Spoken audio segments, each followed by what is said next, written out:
তুই ছবি তো না আমি লাইট মারবো এই তো দেখা যাবে না এখন দাঁড়া চুপ কর লাইট মারবি না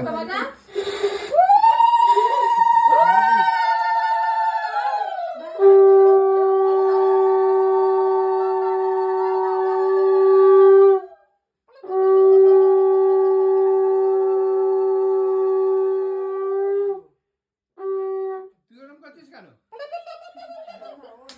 মা চলে আসো আরে ভাই আমি যেটুকু